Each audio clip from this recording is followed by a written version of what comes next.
took it away.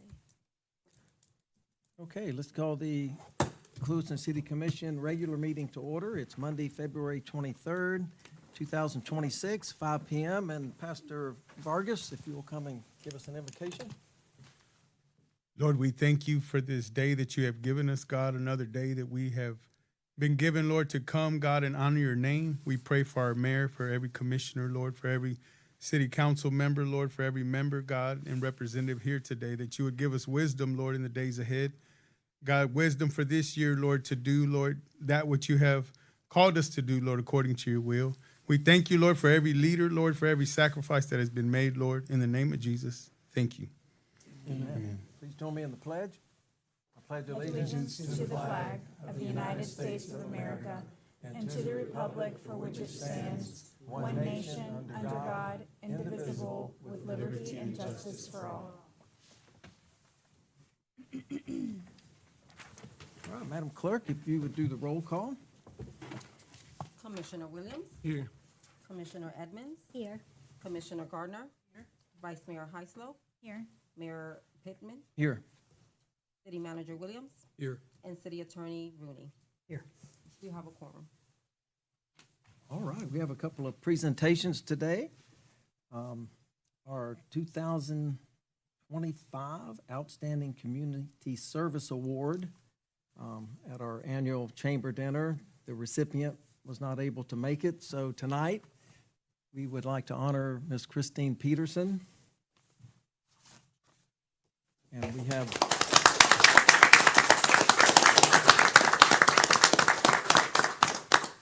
I'm going to read part of this proclamation. Christine Peterson, whereas because of many important contributions that Christine Peterson has made to the city of Clewiston, she is deserving of special recognition and appreciation. She has shown great devotion to the city, our community, by her service as a police dispatcher. Remember those days? Detective, assistant chief, city commissioner, vice mayor, and mayor, and public service academy instructor. And I think that's what most people know you as today, as you have turned out many outstanding students from your program. You instill the importance of service to countless young men and women as you prepare them for a wide range of career in the criminal justice field. Whereas Christine has demonstrated in countless ways her dedication to the welfare of others and has earned the respect and affection of people from all walks of life. Therefore, on behalf of the citizens of the city of Clewiston and the City Commission, we honor you and present you with the Outstanding Community Service Award for 2025. Ms. Christine Peterson.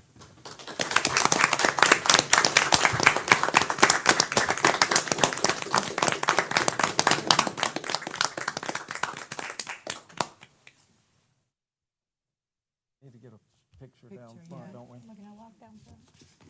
Yeah, let's file down there. Oh, we'll go down there, okay. No, go ahead.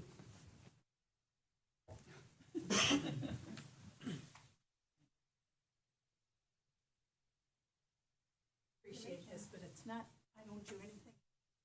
I've done it for our city. That's the grace of God. Not a lot.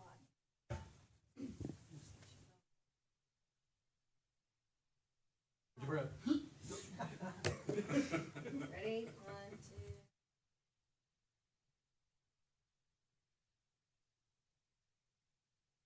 2. Thank you very much. We appreciate what you do.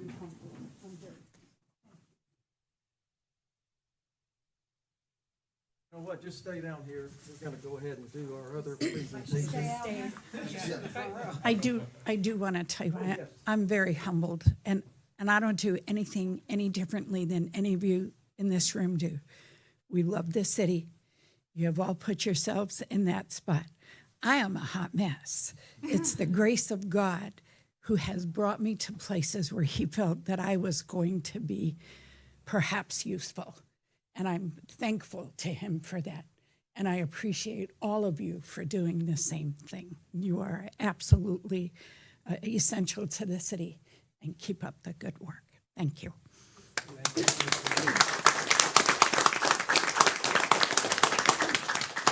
He was kind of naked up here without the table. Now we're gonna honor one of our longtime employees, Hayes. Around the city any length of time, you've seen him in several different roles, but started out as a lineman, as a groundman, and then a lineman, and he's advanced through the ranks, and he's taught a lot of young men and women, I think, but mostly young men, how to be groundmen and linemen. Steve, thank you for your service. This says, we congratulate Steve Hayes for 43 years of dedicated service from groundman to lineman. Your commitment and professionalism have strengthened this department and powered our community. Service to the city for 43 years.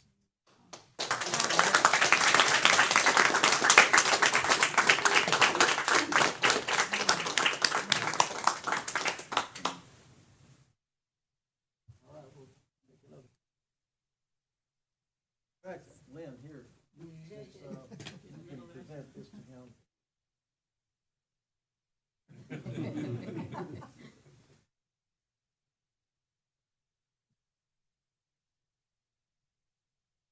Congratulations. Mr. Mayor, because we know he came to work every day, he still had his wife who probably got him to work on time, so.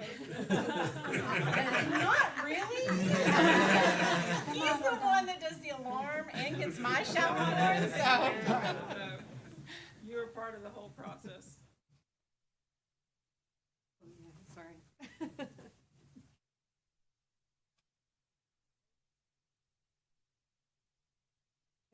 All right, thank you. We'll say a few words. I know you worked hard too. She's gonna get him another job, you kidding me? He's gotta do. It's his time. It's his time.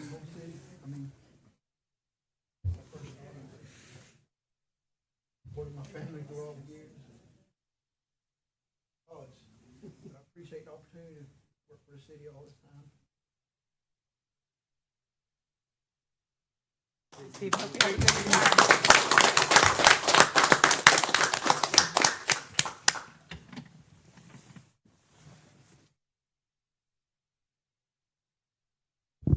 You get by. Oh, yeah. Thank you. You've been hitting CrossFit, you can fit back there.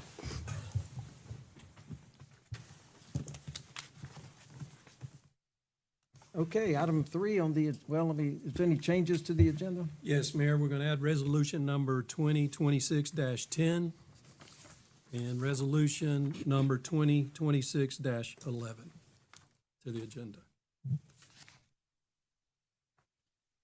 The ones that we have here in front of us. Yes. Okay.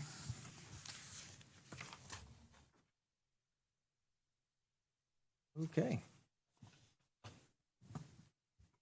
All right, at this time, anyone that would like to speak, public comments, you may make your way to the microphone and state your name and address. Seeing no movement, we'll move on. You're welcome to speak at any agenda item also when that agenda item comes up. Item number 3 is the review of the Blue Cross Blue Shield employee health.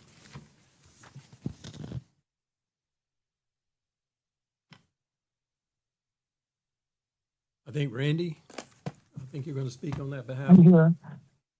Well, sure. But just to say, this is the first time I've been on this side of the commission meeting via phone, and you truly cannot hear anything if people aren't speaking directly into their mics. So a little bit, there is some cutout, and if there was a question asked, I did not hear it. No questions so far. We're just opening up floor for you to kind of go over, review the policy.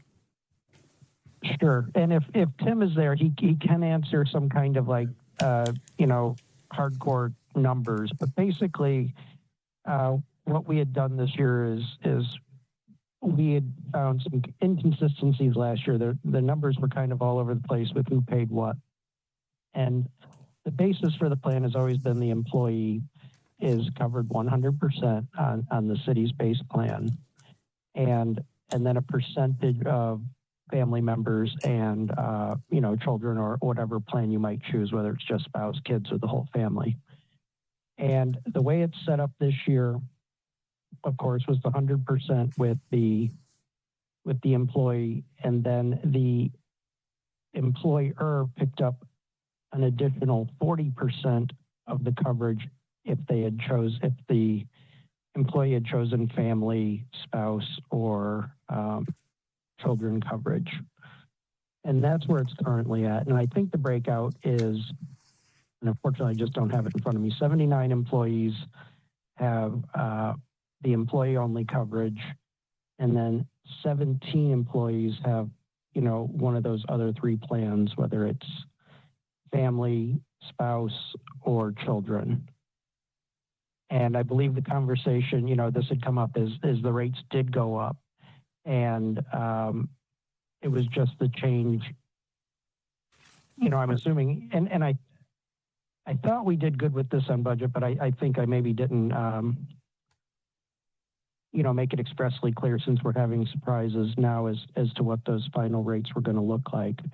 And they are higher. I'm affected by it. And, I know in that room, Francesca's also affected by it. And we talked about it, but it's like, it's like, just the position we were in and just trying to, I guess, save money is probably the best way to say it. But we thought we were putting it in the way the commission wanted, and we're available to answer any questions on what we think, what we see and what we might want to do differently. Well, I'll start out, since I'm the one that requested, the breakout. And I just noticed from last year's employee and children, well, really all of them, employee spouse, employee children, employee family, but the one particular, the employee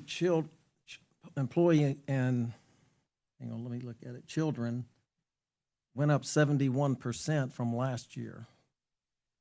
And when that was brought to my attention, it was like, oh, that's a huge amount. Seeing as the commission didn't change the percentage as what the city paid, it should have been the same percentage. So then the only other answer is the rates went up more than we were told by the insurance company. And that's very disturbing if that's what happened after we were told that the rates would be going up 5 to 7%, which they did on a couple of lines. But on other lines, they went up. The highest one I saw was 71%. Employee spouse is like 52%, and I didn't multiply all of them out, but so that's why I'm bringing it up. And that is sure. Yeah, and I understand where you're coming from, and the rates were varied like that. Where one was 57 and one was the 70. I'll step back and say that Blue Cross, the broker did hold the rates with what they said, so it wasn't that the rates had changed. But last year, it was, we were looking at it from that point of view, saying, okay, if you had employee plus family, the city was covering something like 91% of that one, versus employee and spouse, they were covering 65% of that one. And that was all over the place. And what we tried to do this year was make it consistent across the board to where, 100% of the spouse plus, or 100% of the employee, plus 40% of any additional premium. And if we got that wrong, that's on me. But it was primarily a cleanup exercise, because it was kind of all over the place in the prior year as far as how much But Randy, I'm sorry, I guess I'm not understanding what you're saying, because when we sit up here at the budget time and we say, the employee is 100% paid by the city, and then there's a 40% that we pay for the spouse or the. It's always been that way. I don't remember us covering 91% of spousal coverage. That's not what we had decided upon years ago when we started increasing that. Well, Tim and I worked on this together, and we were both, I think he can kind of back me up to say, I think maybe maybe we thought we were paying 40% previously, but we weren't. We were paying 80, 90% previously, and we were trying to get back Yeah, to I where can we speak on that, thought the Randy. intent was supposed to be. I can speak on. I'm Tim Finance. Yeah, so we broke it down from prior years of, 23 to 24. When you actually look at it, if you look at the first one, that's just our basic coverage. If you look out to the far right in the orange column, you're going to see that if you're doing employee plus spouse, you're doing 76%. That's what the city was paying per that person. It wasn't 40%. We try to go back and break down how the numbers were broken down prior to us, and we don't know where it messed up at or anything like that, but we were never only just paying 40%. Right now, the policy that we're using in place is 40%. So how that looks is we paid a base. So the base cost is $10,000. We pay that across every single plan. You get $10,000. Whatever's remaining, we pay that 40% of. Whatever's remaining out of that 40% is what the employee pays. Which is my understanding of the way it should have been. That's how it should have been, yes, ma'am. And that's how it is right now. But it wasn't the last 2 years, 3 years. No, ma'am, it was not. We look back from previous, it was not. It was 76%. It was 80% on one. It was 72% on one. It was all over the place. So let me just make sure I'm understanding Yes, you ma'am. correctly. Yes, ma'am.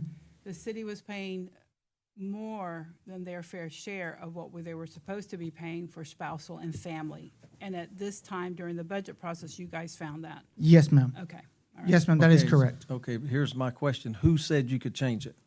'Cause only these 5 people can change the percentages of what's deducted from our employees' checks for the health insurance. If y'all wanted to go to 40, that's fine, but we have to vote on it. But And you I'm can not change- getting on to you, because I know you, It's always been 40%. I mean, we started out They just increasing at enforced it. 20, 25%, 30, 35%, and we stopped at 40. We didn't increase it more than 40 for the spouse and for the family, but we've done that at budget time. Sometimes we've gone up it's been 5% every budget cycle, but we didn't go up. So that 40% is a correct amount. It sounds to me like somebody, somewhere along the line, was not taking the correct percentage amount out of payroll. Is that correct? That's yes, ma'am, that's correct. Okay. So, but it hasn't been the same. Over the years, and so Steve can probably, is he still here? He remembers certain line items, yes, were 40, but others, like employee and family, the city paid a higher percentage. But another line item, they paid a lower. Okay. And we have talked about at budget time, equalizing, coming closer. But a 71% difference in 1 year, that is unacceptable for our employees. In my Well, and opinion, that's, I'm you just know, one if I person. misunderstood, but I did think during the budget, I thought that was an agreed upon point, and I apologize if I misunderstood that. That's Well, what I understood. the last thing that was said is since we raised the fire assessment, we weren't gonna mess with the percentages on the insurance. That's what I remember. But I could be wrong, maybe. That's what we said. So, and then when people had to cancel this city insurance and go out of network, so to speak. But we did discuss that some other businesses only pay for the city employee only. And that was a discussion we had, because you have employees that have families and spouses on the coverage, but if it's an individual, single person, their benefit is less as a city employee than if they were married and had a family. And that's one of the things we were trying to even out, because the benefit of the work that's being done, 8 to 5, is the same across every city employee. And that's what the discussion was. And we said, we were only going to be paying a certain percentage on all of them. And that's my understanding, was 30%, then 35, and then 40. I've never heard, I don't remember. At one time, we paid 100% of everything. And that's when we started saying we can't keep doing this. And that's when we started incrementing the 5%. And that somehow along the line, somebody wasn't being deducted, that 40, was getting a higher subsidy as an employee because they had family or spousal coverage, then, unfortunately, it sounds to me that that's what happened. So it was a false sense of a benefit that really wasn't there. We've talked about it at budget cycles. We've gone from 25 to 30 to 35 to 40 on any additional coverage. I know that's been different for family than it was for spouse, than it was for children. And And we it's did, to change it that much in 1 year is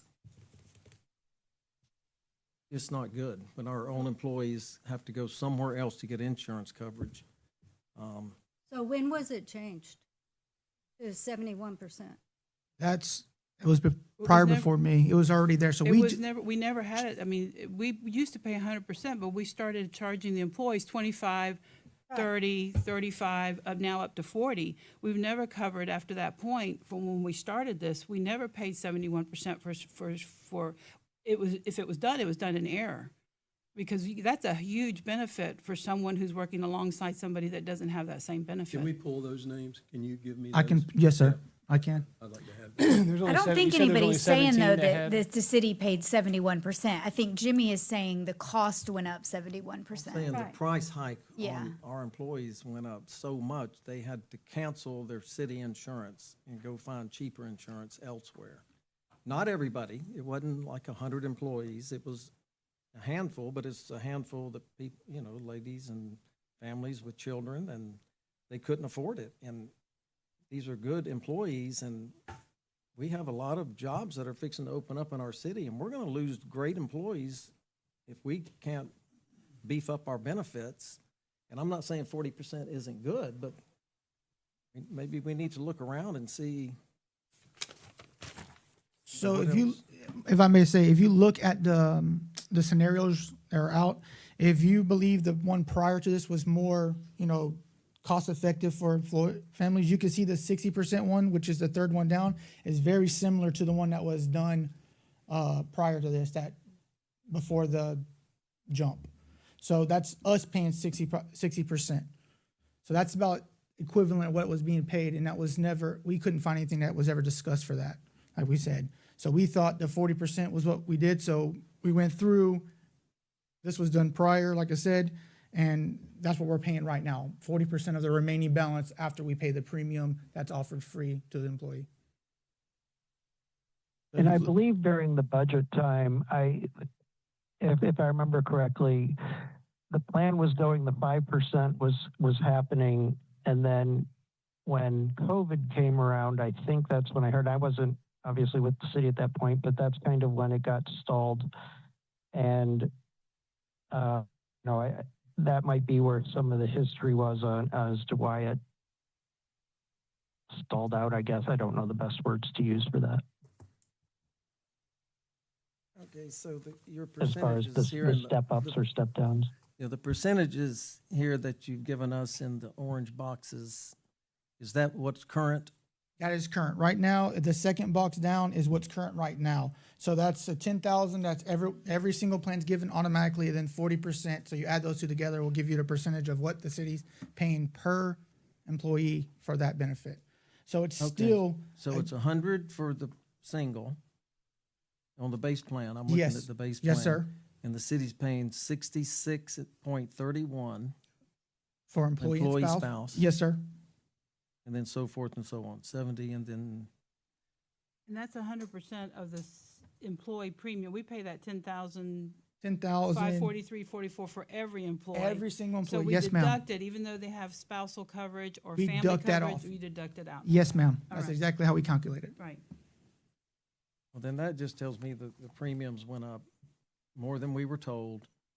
Because if you deduct the 10,000 and then we're still paying those percentages and it still went up 71%, then the premiums must have almost doubled from, I think what he said, if I'm not mistaken, and you can correct me, Tim, is that the employees were not being charged. They were getting higher subsidy than what this chart showed. And they had to assess it correctly when Yes, they ma'am. found the error because they were being So overpaid. if you so to just speak. compare percentages, and that's the easiest way to look at numbers instead of trying to 10,000, 5,000 everywhere. If you look at the top orange column compared to the one below it, you'll see just out of employee and spouse, we're paying 10% more right there, automatically with a number. So, we looked at the numbers, they were not calculated correctly. We looked at them, we said, hey, something's wrong here. We went back and did the math. We sat down with the Blue Cross Blue Shield lady. We even went with her with it because we were like, wait a minute, why isn't this not adding up? Because we're doing exactly how they did it prior. wasn't right, so we went with her. We talked to her. She goes, no, this is how you would do it. Me and Randy did all the numbers, and we came back and said, okay, this is how it's supposed to be, 40% of the remaining balance after the premiums paid. And that's the numbers that we have right here. Again, it did go up. Not saying it did not go up because we corrected the percentage that was already on there. We believe that I'm not going to speak for somebody else. I don't know how they got those percentages. I don't know why. But the premium renewal was at what percentage from last year to this year? Randy? Randy would have to answer that one. I think it was about 5%, 5 to 6% is how much So the. that was the only change in the premiums. What really changed from what you're explaining is that the deduction was not correct. We were deducting, we were paying 71% for some employees, not all of them, Not some all of them. employees. When they should have, Yeah. we should have only been paying 40%. Yeah, in a sense, yes, Yeah, and ma'am. that's- Yeah, yeah. Right. And Is it's that- not for everyone because if Yeah. you use the free one, you're not paying that. You're paying that same amount for everyone. But as you go through each plan, you have the basic, you keep buying up. So as you get higher in the buy up, that percentage gets a lot different because it's more premium.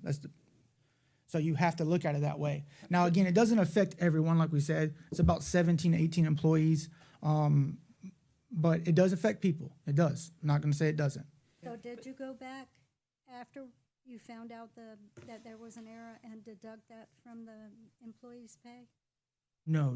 This is new year, new fiscal year, started up, whether we talked to Blue Cross, went through the budget and everything else like that, and we put the new premiums in. So it was whatever the payroll clerk, however that worked out, that happened, but we weren't going to make the employee come back and say, we only charge you, Yeah, we didn't charge you enough, you got to pay us back. We didn't do that. No, ma'am. Okay, No, all right. no. Good, We never considered that. No, that was okay. Well, yeah, but the employee also was never told when they signed up, your monthly premium's going up $200, $300.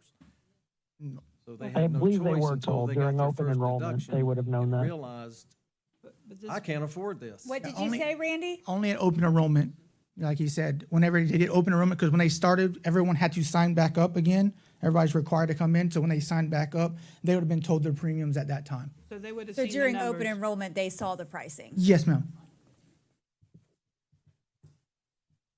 Okay, I just want to make sure this was fair for our employees because Yes, sir. I have a feeling if they knew again, not all of them, the ones with employee family, if they knew it was going up 71%, I kind of think they wouldn't have signed up. They would have shopped it before but maybe not. Maybe they said, you know what, I'll just wait and see if I can afford to pay my bills. Well, I think there is only one person, on employee family, and at the highest end, like there are 3 types of plans. There's I think 67, 65, and 55, something like that. I know that the premium family plan was probably the biggest hit. I mean, that was significant, and that could have been the 70% that you're talking about. But unfortunately, I just don't have that paper to verify that, Mayor, as far as, but I believe that number could be accurate just because that one, Yeah, the you know, premium, the the family premium's premium's high. so The last high, one, the it's premium's like high. 26,000 a year or Well, something. it's this middle one, it's the 59 plan, but I didn't multiply them all out. Okay, I think, sure. I think this is what happens when you just inadvertently select a new insurance company and you fire the other one in the middle of the game at halftime, and someone's brought in and didn't have a lot of time to go out for requests for qualifications, and this is what we got. We got employees that are being hurt financially, and I don't like it. I don't think anyone up here likes it. And I disagree. I don't think it has anything to do with the process. It's the fact that we found, the finance department found that there was an error in the past of the deductions for the premiums not being taken out at the correct amount. So they had a higher subsidy than what they should have had. And it was found when all of this happened because they were not at 40%. The city was paying 71% instead of 40%. So that is additional funds that we were expending for coverage when, from what I'm understanding from Tim, they found the error and they've corrected. We didn't go back and ask the employees to recover the cost for the past several years when we were overpaying for that premium. So You we were can't being recover the charged by the cost. insurance company. I'm sorry? We were being charged by the insurance company. Right, so we had to pay right, but we were paying, But we were paying 71%. yes, instead of 40% for that coverage for the So employee. that was on the last insurance company, Right. not on us. Was or the insurance new one of those procurement processes that, that a lot of people weren't very anxious to bid for us? Yes, Blue Cross, we did maintain with Blue Cross. You know, I mean, the broker going to Garing Group, but yeah, well, yes. Okay. I believe that statement is correct. Blue Cross came back wanting to or willing to insure us, but a couple of the other big ones like United Health, I believe, declined. Mm-hmm. And we basically had, you know, our one choice given, you know, our region, our geographic region, plus our preference and trying to stay with Blue Cross if we could. And they were willing to keep us. Yeah, but it's the agent that goes out and gets the bids. Right, but the premiums went up 5%. Sure. Which I thought was pretty good compared to what insurance costs for a lot of other companies went up this past year. I feel like when we start the budget process, we all kind of assume every year the insurance is going to like skyrocket. And, you know, we begin building the budget at 12 to 15%, and then it always comes back in much more reasonable than we had anticipated, I guess, or maybe not quite as expensive as we had anticipated. So I do remember it only going up the 5% because it's, again, one of those things that you're like, oh, okay, well, that wasn't as bad as we thought. You know, Tim can calculate this, and sorry to put you on the spot, Tim. I don't think you can do it tonight, but I think the savings by changing and getting the percentage actually by, you know, making the 40% payment, there was a savings to the city of about, I think it was near $70,000 for the 17 employees to, you know, to kick in more for their insurance coverage as we evened it out. It was a fair amount of, you know, overall savings, even though the insurance rates went up 5%, the amount that the city pay, you know, that we record as expense, not including the, you know, or including, I mean, the additional employee deduction was 60 to 70,000 in savings for the city. So savings for the taxpayers. And I can get you that number for the next meeting if you like it. And I can get the names for you too, Danny.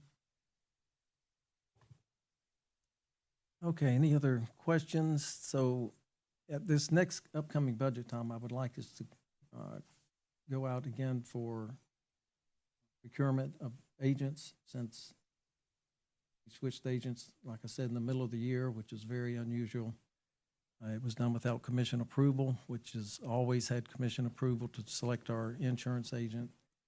And so I know October 1st comes really quick, so we probably need to start the process in probably May. And again, for our PRM insurance also, we normally do it. And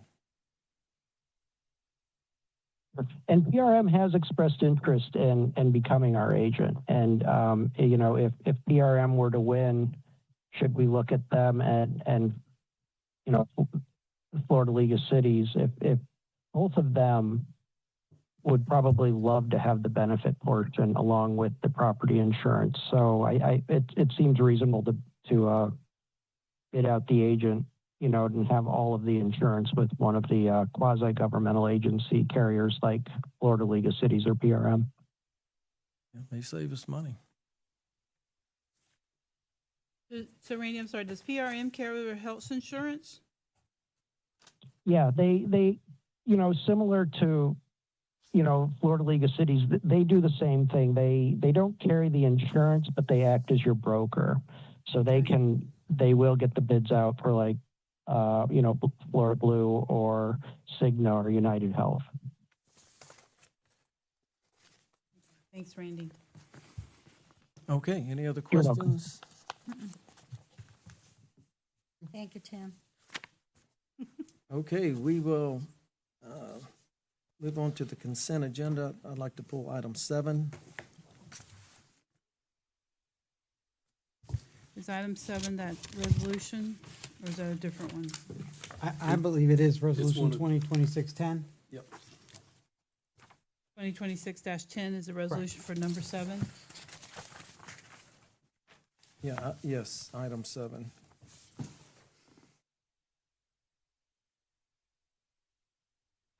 And then is resolution number, 2026-11, I believe, Dean, but this would be new item 8 on the agenda. This is just the resolution that you asked for at the last meeting. Right. Correcting it, and so it repeals the be- 2021, mentions that we're favorable to the drainage and the repaving plans, but it incorporates all the remaining issues that you had back in 2021. We'd still like to see these So as do we need things to be add that to addressed. the consent consent agenda agenda? is number 8? I believe that's what the recommendation, Danny, was at the All right. outset. So did anyone want to pull that item as well? I don't need Okay, to. so just. I'll motion that we approve the consent agenda, pulling item number 7, resolution 2026-10, and making sure we've added item 8, resolution 2026-11. Second. Motion by Heisler, second by Gardner. Any further discussion? All in favor? Any opposed? Okay. Yeah, item 7 is adjusting fees, vaccination fees.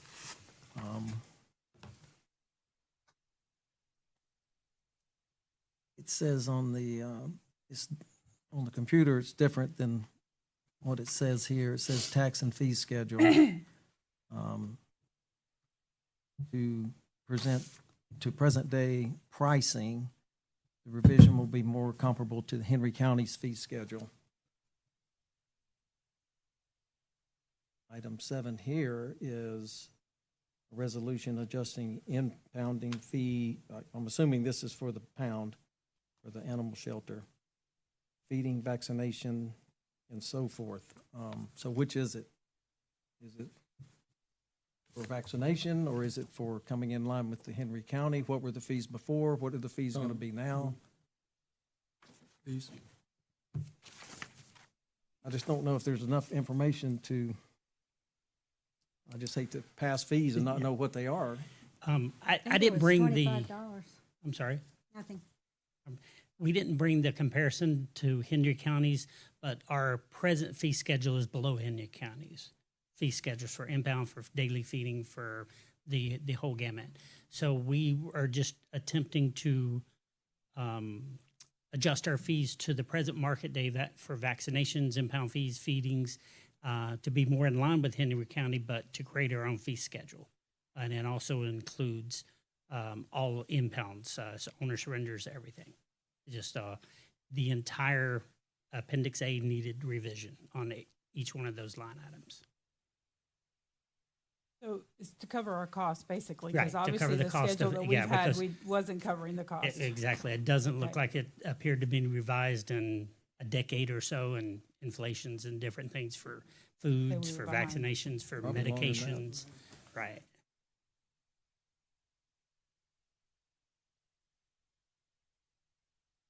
Okay, any other questions? I'll make a motion to approve resolution number 2026-10. A second. Motion by Gardner, second by Williams. All in favor? Aye. Any opposed? Motion carries. Okay, item 8 is the consideration of a variance for 542 Commercio. Guys want to come up and, Sullivan's here. I wasn't sure if he wanted to speak on this. This particular lot, by all of our ordinances, will forever be unbuildable. It's only 5,000 square feet, and we don't have an ordinance. We don't have a zoning ordinance that would ever allow this to be built.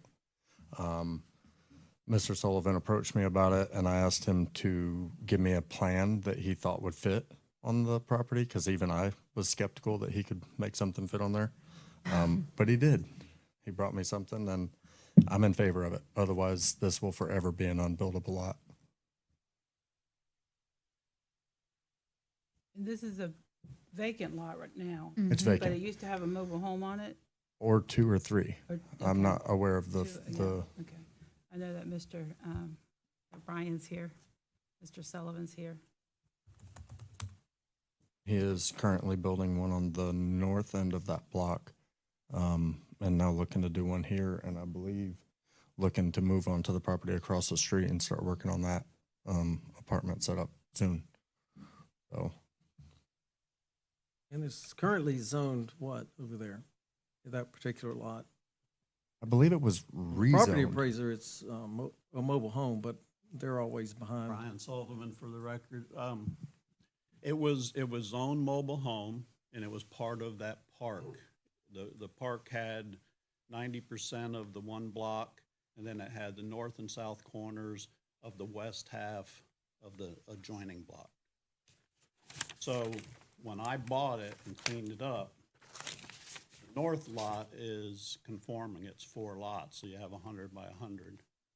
But when we had the pre-development meeting, it was suggested to me to go ahead and change the zoning on the south piece too, because the city had no intentions of allowing any more mobile homes to be built in the center of town, because it will conform to mobile home 1. So you could still put a mobile home on it, but there you're right on the corner in the middle of town, and you have a mobile home. And it doesn't conform in any way, shape, or form to any of the residential districts, including the special district we created for Orchard Park. However, I was able to get a 7.5, we got an 8-foot setback on the side, which is actually better than the ones that are already in that block. The one on next to me on the north side is like 3 foot off the line. So it's a reasonable setback, just like we did in Orchard Park. And luckily, there's a huge easement going through on not Sawgrass, south of Sawgrass. But anyway, where Commercio hits that one, there's like a 25-foot easement there. So when you put it 15 foot back, it gives you like 35 feet from the road. So it's not going to look like it's dominating anything. At El Paso? That's it, El Paso, yeah. And I guess, Brian, I know that years ago, when with the future land use change from that, we wanted it to be residential, and I thought that parcel was also included, That was the intent. right? And so, because we have multifamily dwellings on another one of the parks, but that one was part of redevelopment, and that's what I thought that lot was also included, but obviously it wasn't, so it's still zoned for mobile. Oh, and like Mr. Cooper said, it's in the residential categories, absolutely not. You'd have to create a special district for it. And it may be something that the commission needs to look at in the future, because if you do intend to change those blocks going down through there, you're gonna have people, some have 4 lots, some have 2, but if you've got 1 lot, you're in trouble. There's just nothing.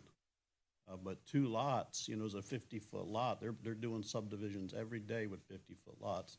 I believe the new subdivision, Clewiston South, 50-foot lots.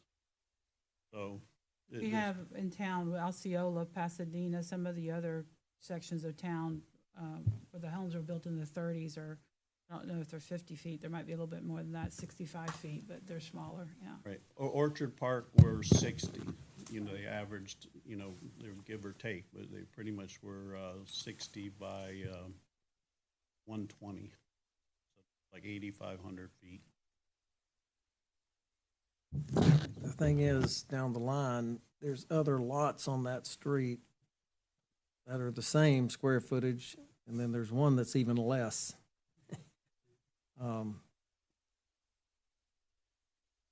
I'd like us to, if we were to grant this, it's gonna happen again and again on that one particular, what's the future land use on that block? R3. Yeah, and the next block too, that, because the intent of the commission at that time was to eliminate all of the eyesores going through there and put single-family homes in there, or if you were able to get enough lots, like I was fortunate enough, go ahead and do the multifamily. So, you know, I would suggest you get with your, you know, your zoning board and ask them to come up with some kind of a remedy for that, because you like Mr. Pittman just said, it's gonna be over and over and over. You know, 3 lots doesn't conform. You gotta have 4.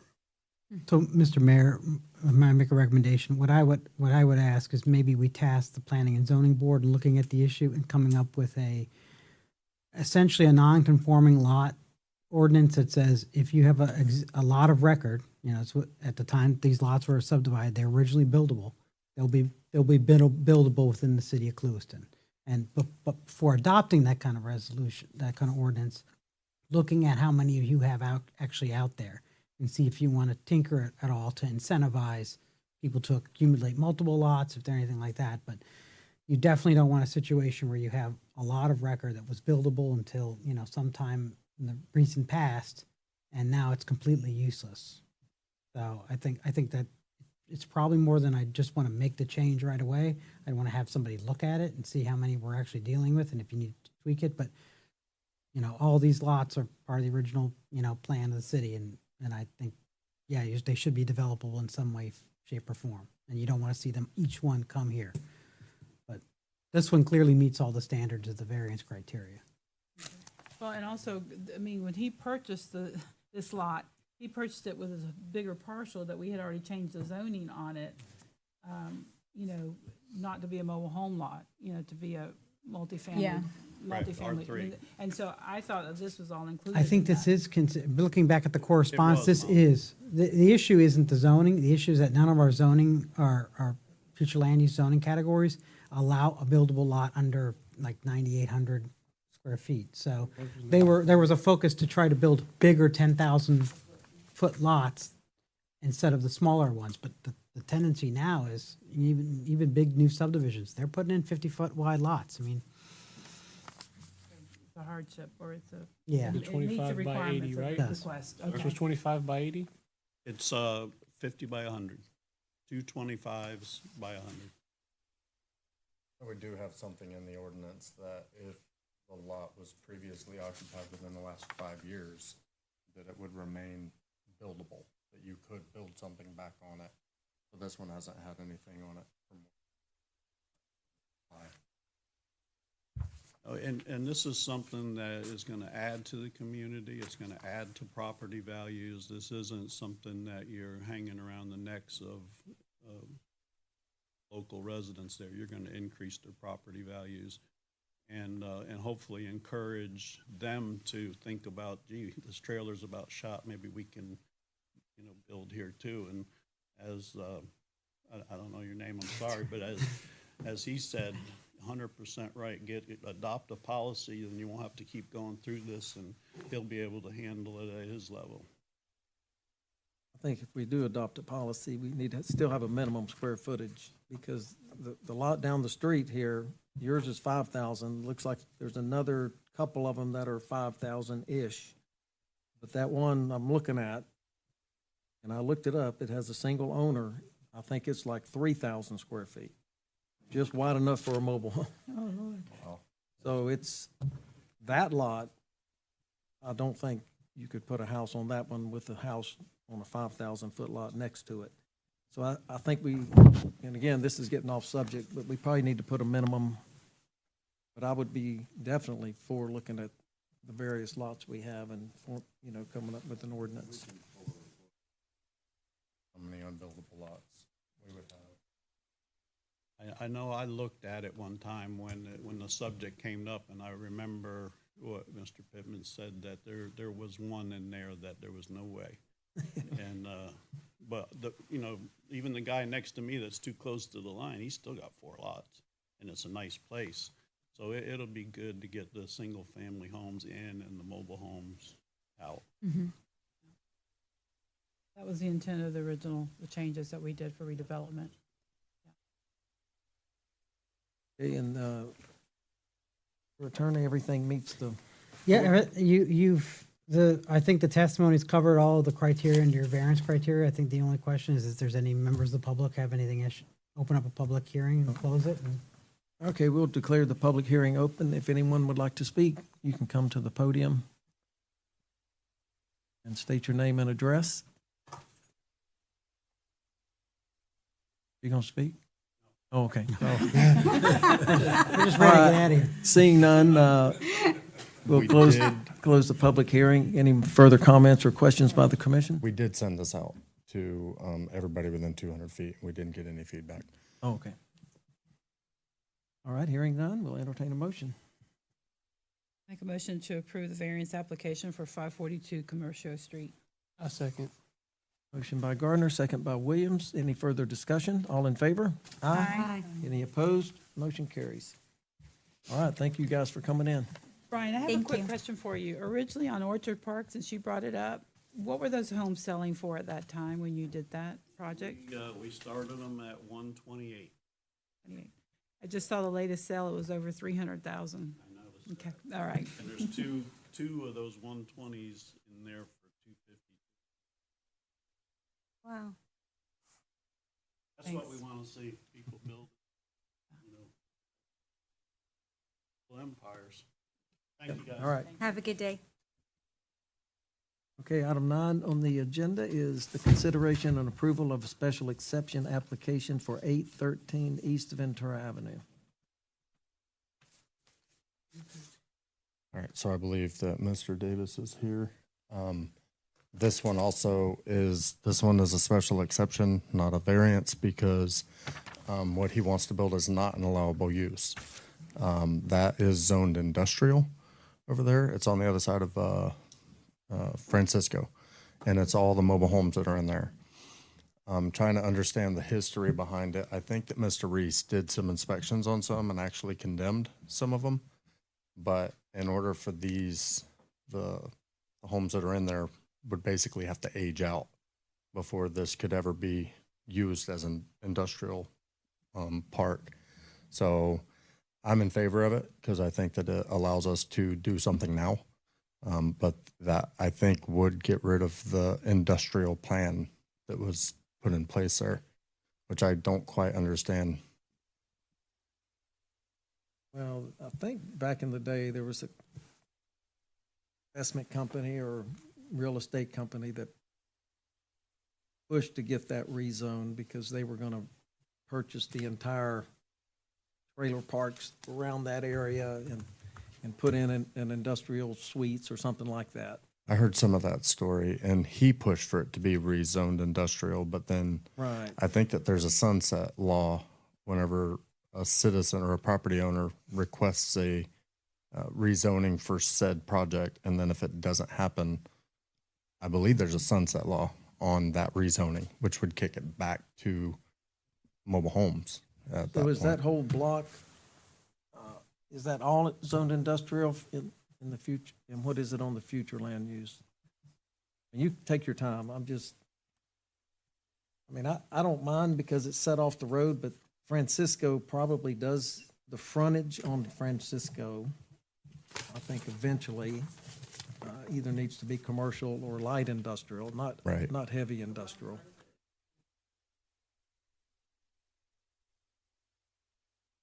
So a part of it is 27 corridor, and then where he's at is industrial. Yeah, and that's another thing we may need to look at in the near future is that area. 813 East Ventura Avenue is zoned commercial right now, correct? That's what the application says.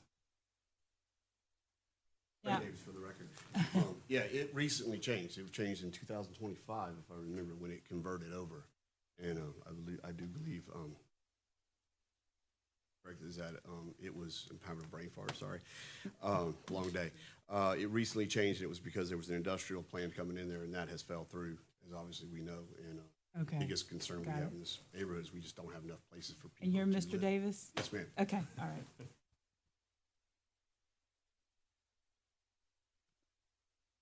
I think putting in, multifamily or duplex apartments is what what I'm seeing here. Yes, ma'am. Yes, Okay. ma'am. And I know Something that nice and on- building the community. On down, there's also more apartments on that street, on that There are, same yes, side of ma'am. the street. There's a mobile home park, but there's also Yes, ma'am. multifamily through there It's, as well. it's pretty mixed Yeah. in there. Looks like some mobile home lots also, which again are gonna run into the same square footage problem. But just looking at the size of them, a house is not gonna work. Now, I just hate to do spot zoning without knowing what we're gonna do with the whole block. Even on our future land use. It looks, at least by this picture, and I know this one could be old, but there's a lot of mobile homes, which they can't go back there. Right. Because we've already changed the land use on it.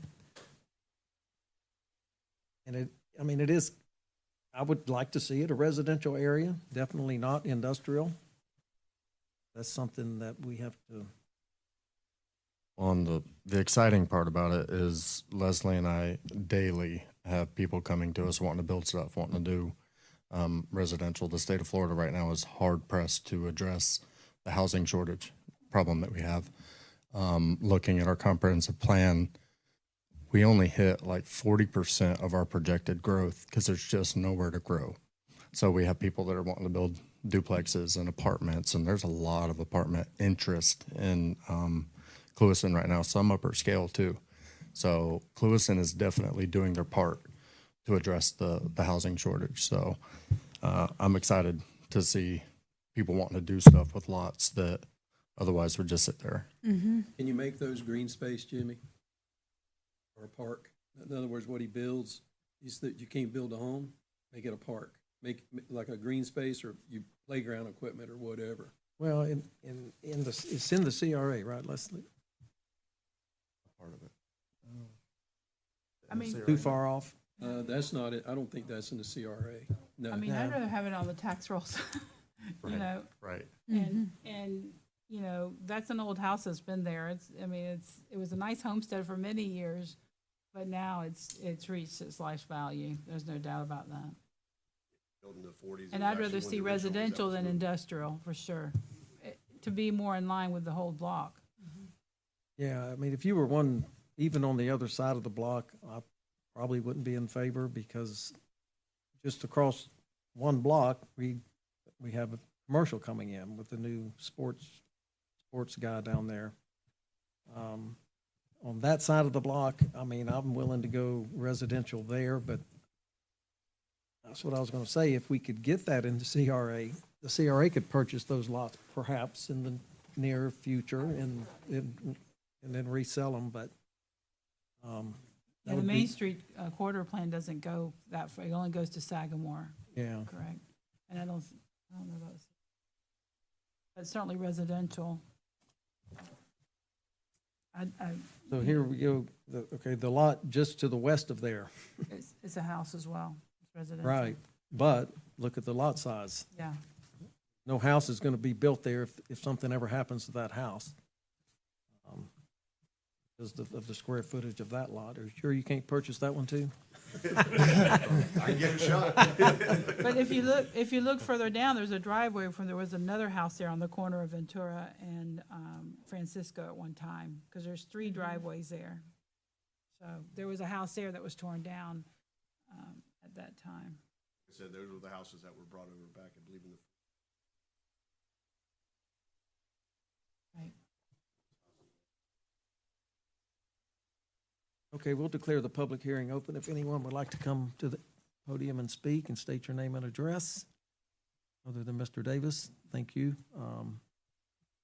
Seeing no comments, anyone from the commission have any further comments or discussion or questions before we make a decision? I like the addition of multifamily homes. I got maybe a interim solution. I don't think it'll be a problem for Mr. Davis, but to the point that you made about something expiring, you could put, say, a 3-year time frame on the special exception. So that would allow him to move forward in the next 3 years to build the duplex or the multifamily product. And if it doesn't happen, it remains in its commercial usage. Yeah, that's true. On a special exception, we Wanna can, move we can forward with actually that. attach anything we want. We can make him put a fence up, we can make him, so that is a good point to make. Your intent is to go ahead and take down the existing house and build something soon? Yes, ma'am. Once I get the plans drawn up and get approval from the city and whatnot, then I would move forward. So probably a 1.5 2-year timeframe, looking, depending on how fast. I know construction over here can be a little tricky sometimes. Yes, it can. 48 months, 3 year. Yeah, I would suggest a 3-year 3-year. Okay. permit pulled within 3 years. I'll make a motion to approve special exception application for 813 East Ventura Avenue with a 3-year sunset. Second. Okay, motion by Gardner, second by Edmonds. Any further questions, comments? All in favor? Aye. Any opposed? Motion carries. All right, thank you, sir. Thank you. Thanks, Mr. Davis. Good luck.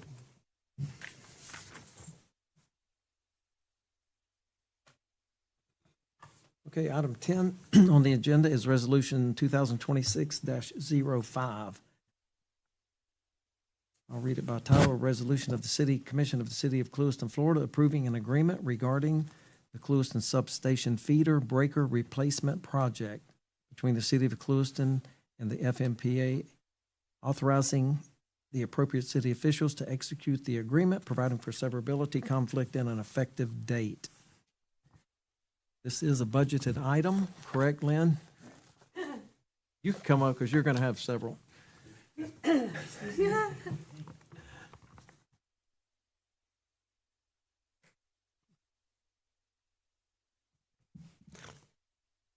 So we're going to replace the last 2 breakers at the substation and the relays. And this has been an ongoing project since 2012.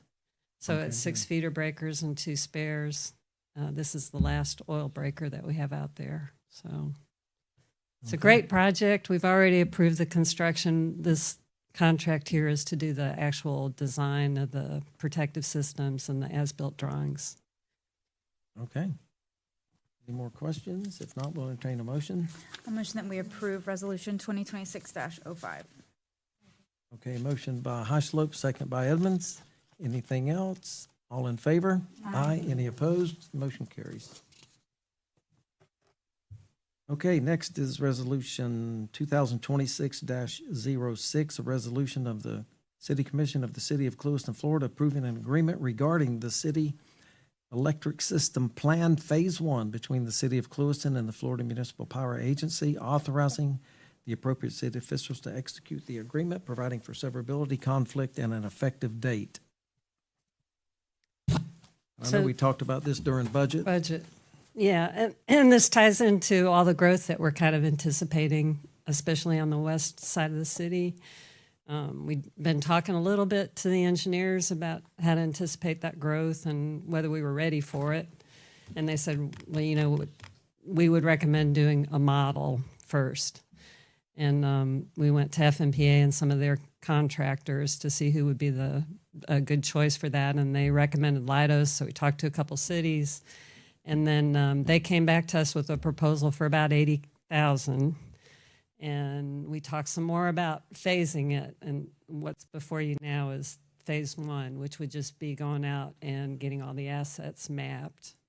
And then based on, you know, how good our data is, deciding then whether we want to go ahead with the model and invest another $40,000. But I think we probably will be in a good position to do it after we finish this Phase 1. It's just a 2 or 3 month lift to do this piece. Okay, and again, this is a budgeted item. Right? Yes. Sorry. Any further discussion? All right, we'll entertain a motion on item 11. Item 11, number. Motion by Edmonds, Second. second by Highslope. Any further discussion? All in favor? Aye. Any opposed? Motion carries. Okay, item 12 is Resolution 2026-07, -07. I'll read it by title. A resolution of the City of Clewiston, Florida relating to the State Revolving Fund Loan Program. Making findings, authorizing loan application, authorizing loan agreement, establishing pledge revenues, designating authorized representatives, providing assurances, providing for conflict, severability, and an effective date.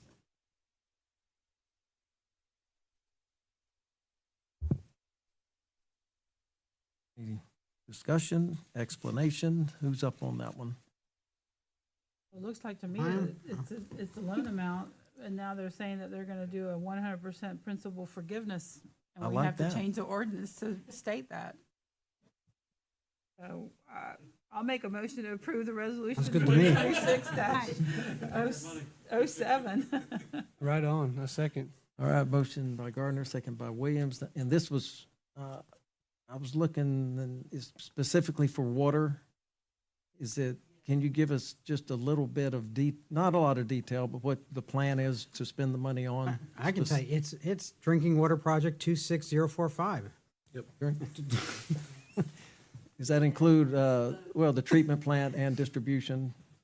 Yes, it's to improve water pressure. Okay. Out of Helene funds. Yeah, you need to come up. Sorry. Well, I just want to We get it on the did- we record, did so all- yes. if somebody goes back and listens, they'll know, what did we spend $8 million on? The principal forgiveness was originally what you all approved when this was before you before, but they changed the language in the resolution itself. That's kind of a new thing. So the resolution that you had approved would have been done the ticket. It's what they asked us to get executed, but then they came back and said, you know what, we like this wording a little better because it's clearer that it's principal forgiveness. So they just put that in the resolution. So we're just kind of following their lead on what they want us to, to specify. Do you have a plan yet of exactly what you're going to do, or is that forthcoming?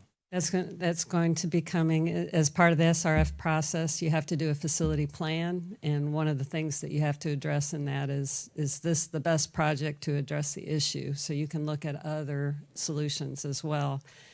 And what we originally applied for was a storage tank at the plant, but I'm assuming we'll probably want to look into replacing water mains to address the pressure issue too. So I think there's other good projects out there that we could probably pursue.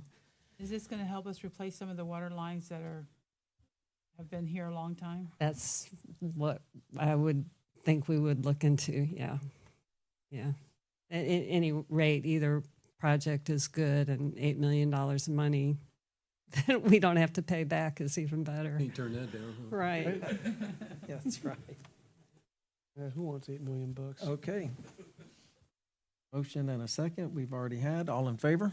Aye. Any opposed? Motion carries. Okay, item 13 on the agenda is Resolution 2026-11. A resolution of the City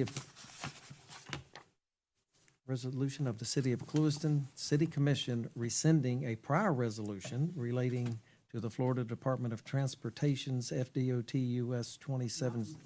My apologies, Mayor, that was the one I asked to get added to the consent agenda, so you don't have to deal with that one. It's already been approved. Okay, good. I don't have to read anymore. Okay. Did I get all of them? Okay. I'm just making sure because sometimes. Okay, we'll move on to comments by the city manager. Yeah, good news. Mellows Group gave us the Waterline Pasadena job and the Alvardez job. Pasadena gave us $1.8 million for the training center, fire department, and the culvert job. So we got them all in. So hopefully we get everything. So that's, I sent letters or emails to them congratulating, thanking them for supporting us. Oh, that's good. Yep. I spoke to Screven, I guess one day last week, and he did Yep. tell me that everything was still alive Yep. on one Yep. side or So the that's other, good. so that's good. Yeah, Very that's good. awesome. Good job, everybody. Yep. That's it for me. Okay, city attorney? I don't have anything except to, if you haven't already heard about the bill that was passed by the House that would eliminate all ad valorem taxes except for school. That's just something to think about. I don't think it's going to get a Senate companion, but something else will happen, and there likely will be a special session. So at this time, the only advice I would have, and it's really for Randy and all the departments, is to be very cautious about getting too caught up in early budget discussions, because we just don't know how that impact is going to happen. So if a Senate, companion goes through without changes, we may be able to start before the trim process, getting from the property appraiser estimates of how that's going to impact the budget. But for the most part, right now, I'd say it's a wait and see, but it could be substantial. What have you heard about fiscally constrained counties? There's no exception in the bill. The bill is, of the 7 or so bills that were moving around, this was probably the most radical of the bunch. And I'm not unconvinced that it was just put forward to get the conversation going.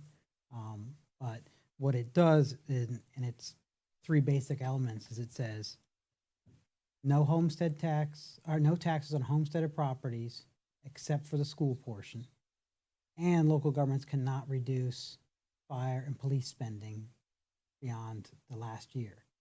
So the issue, of course, becomes that shifts. Every community is going to be different. Some will have lots of assessments, some will have plenty of commercial, but in a lot of communities, it will shift it all to the non-homestead properties, which I think a lot of homestead properties are in Clewiston, and you don't have that value. So there's going to be a gap, but there's no exceptions for fiscally constrained communities in any way. Other communities already have assessments for street lighting, for fire and safety. Fire and safety, you can't do one for police. Sorry? You cannot do one for police. Police is not allowed. Okay. But if the legislature guts the ad valorem, you may be able to create new assessments for police, because the case law says you can't charge an assessment for something you're already providing with ad valorem. If we no longer have the ad valorem, what we'll see is a proliferation of special assessments. And recreation assessments and all that stuff. Yeah. Okay. So do you think, and I know we don't want to get too deep into this well today, but do you think they'll raise the percentages on what the appraisers are allowed to raise commercial and non? So what could happen, the bill as it stands right now just makes some very blanket decisions. It doesn't address assessment methodology, any of that. That could be a solution if the Senate doesn't move back. It could come back to say, okay, we're going to do an increased homestead exemption, do something that's doesn't require. This is a constitutional change. So if this goes, the Constitution gets approved by the voters by 60%, it's going to be very difficult to undo. So yes, you would probably see all sorts of tweaks and catches. If anyone remembers when we had Save Our Homes and the 3% cap that was put on that, it was just a few years before the non-homesteaded properties and commercial properties started screaming, and then they got a cap. So there's always, consequences down the line. Okay, anything else, sir? No, that's it. Okay, Commissioner Williams, comments? Actually none. I'm good this week. Okay, Commissioner Edmonds? What's going on with the Presidente grocery store? Moving forward. I saw a little bit of movement over there. Do Yep. they have a timeline on when it's going to open? What was that you told me? They're doing a full remodel inside, cutting concrete, redoing underground plumbing, everything. Wow. There's going to be a deli in there. It's like a $2 million remodel. Nice. So we're going through they actually expedited the process by doing a private provider for their plan review. So the plan review is already done. We're actually pretty close to waiting on the fire marshal, and then we'll kick the permit out. That'll be one of the fastest $2 million permits ever. Wow. Ever pushed through the window. So do they have an ETA of when they're going to cut the ribbon and open the doors? I don't, but I can't imagine anybody putting the legwork that they put into it to drag their feet. So I would assume they pulled a permit for the sign, and within 15 business days, the sign was on the side of the wall. So I would say they're they're moving pretty quick. So I don't have an ETA. That's it's a pretty inclusive remodel. So it could be, I mean, for a good contractor, 2 months, 3 months to finish. For an average one, 6 years. So we'll hold you to the 3 months. What about the Spirits and Tapas that they were supposed to be? The what? The restaurant beside it. And that's not moving at this time. They have some other projects he's working on. He's been talking to Chris down at Plattner's and a couple other places. We got a lot of people that's coming to us and wanting to build. We just got to find a place for them. Had a lot of people come forward. Things are good. Actually looking really good. Got to find them a place. But you know what you guys did tonight? That's great. That's moving us forward. And like these guys, they do want to build. And that's what we need is apartments. They look pretty good. I like the few homes that the contractors are doing around town. There's quite a few. Looking good. Okay, is that it? Good. Vice Mayor Heislow.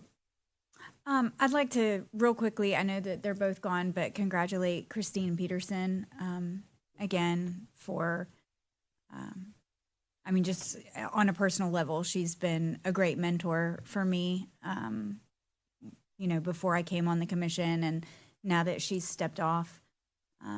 So I appreciate all the work and dedication that she gives to the city as a whole.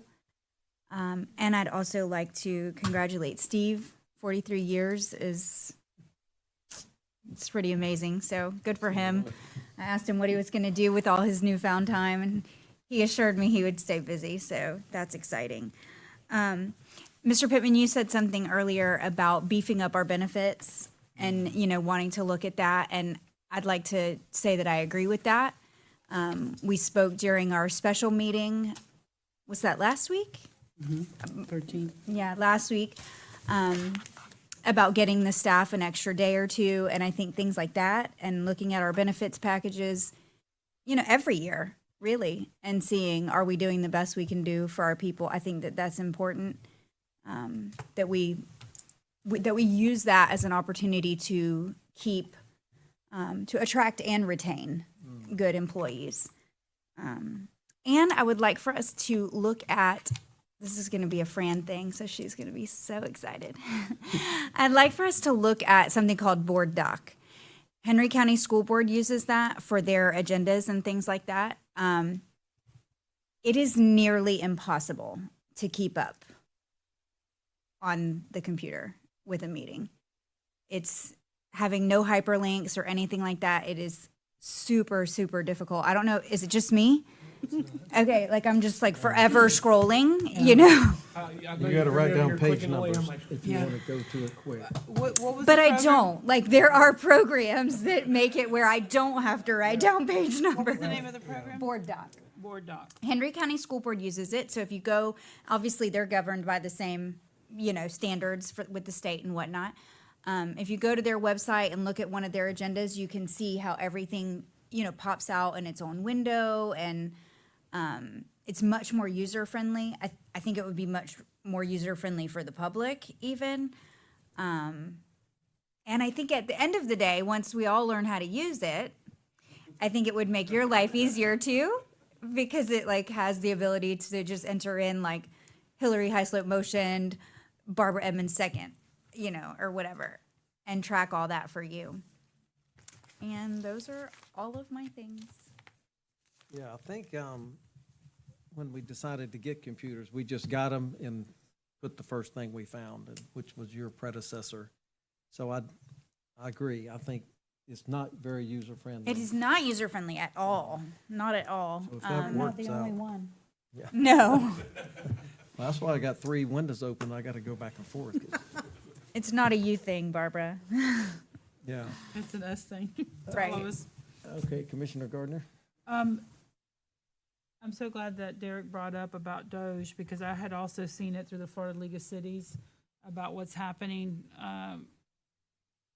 with the taxes, but I know that, or the real estate taxes, but I know that under the Doge umbrella, we started 2 years ago to look at reducing cost.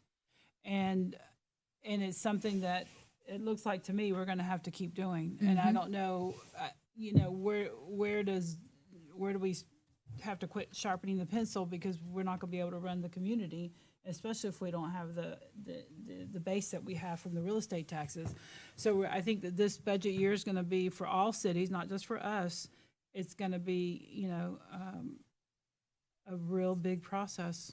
And I know you just cautioned us not to start too early, and then buying new programs and looking at the benefits. I mean, to me, those Very are fair. Yeah, and I think that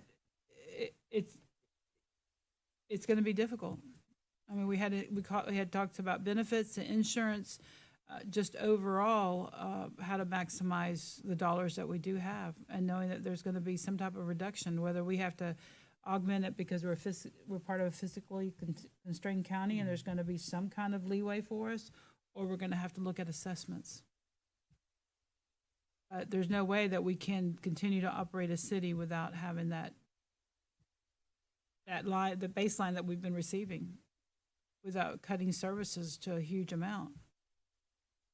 So that was my only comment, because I know that the Doge effort was not pleasant, that Danny and Randy started 2 years ago, but that it was necessary. And every time I read a FLC email, it just strengthens the efforts that we started 2 years ago in reducing costs and trimming and just being able to sustain ourselves.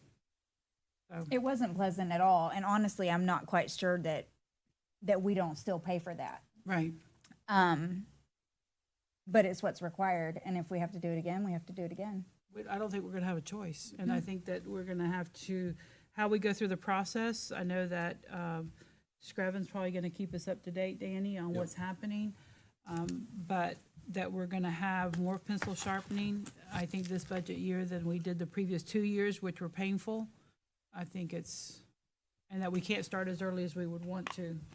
I don't know the May timeframe. I know that Randy's probably already started on budget numbers. We've Yeah. started. Yeah. Matter of fact, we looked at a company that would buy our water sewer system. And the cost looked at their numbers. We haven't totaled it completely yet, but to buy us out, basically. I've been looking at their rates, and I've been looking at other cities that they run. It's not much of a difference, but I mean, it's pretty unique, actually. So I've been working on that behind the scenes. If it's possible, I mean, if the times do get where we can't really, I mean, we do have old distribution, even though we got $8 million, but we got to think about it. Mm-hmm. We got a system that's old. I mean, we went through an I&I program where we lined and changed out the pumps, and now, of course, we're looking to fund more funding for the wastewater plant, but it's big money. You're probably looking at $40–50 million for the wastewater plant, and we got 18, I think, total right now. But I mean, we're working on those numbers. So there's a lot of things going on behind the scenes, but those are the things you're going to have to look at. I mean, and how we can work better with the county. Yep. That's something to Yep. consider.